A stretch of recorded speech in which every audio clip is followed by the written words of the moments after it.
everyone, it's Dixon here. In this video I'm going to share my initial impressions of the iPhone 13 Pro in the new Sierra Blue colour. I think the Sierra Blue colour looks stunning. Every single one of my iPhones has either been black or space grey, and this is honestly the first time I've been enticed to switch things up and be a little more bold.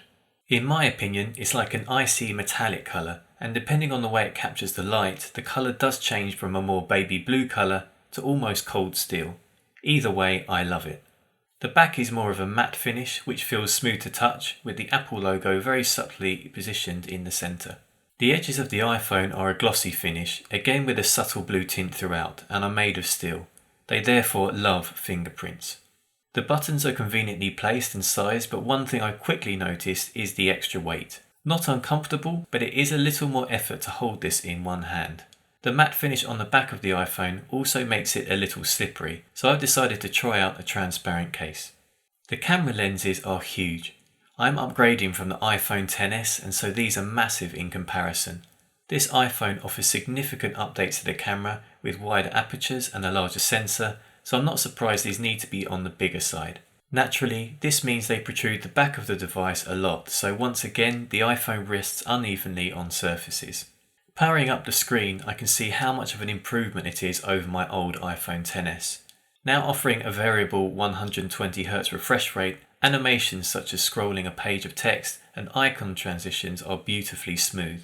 Video is further enhanced, and as a result it's actually more relaxing to view content on this device and makes the whole experience far more immersive. Please bear in mind this video is 24 frames per second though, so you won't notice any difference right now. You'll have to take my word for it, but trust me, it's slick.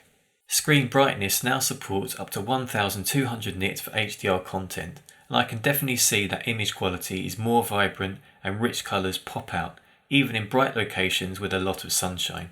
The notch is now also smaller, which is noticeable, but annoying that I still can't see the battery percentage, so even though there is more space, it's kind of going to waste right now. Let's hope this changes in a future update.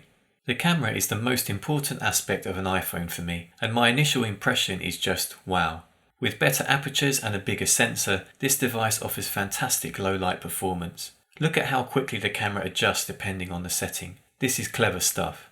You'll see in these photos how well they compare to my iPhone XS. It's a feature I've been eagerly awaiting for some time, so I'm excited to continue testing this out. The camera has some nice new photographic styles as well, such as rich contrast and vibrant, meaning you can intelligently enhance your photos without ruining the colour of skin tones and things like blue skies in the background. When applying these styles, the differences are subtle, but in a good way. I've never been a fan of using filters because in general, certain elements of the photo will look very unnatural. Macro photography and video is now officially a thing with this iPhone. As you get close enough, the lens automatically switches and you can really get close for that extra level of detail. Take a look at this shot of the PS5 controller where you can now see the tiny shapes embossed. Very cool. There are various zoom options available, and I particularly like having this option for selfies, which means you can fit more of yourself in the shot or get a cool wide angle shot from the main camera.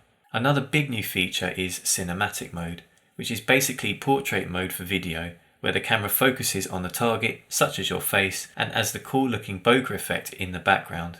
Tap an object on screen to change the focus point. Simple.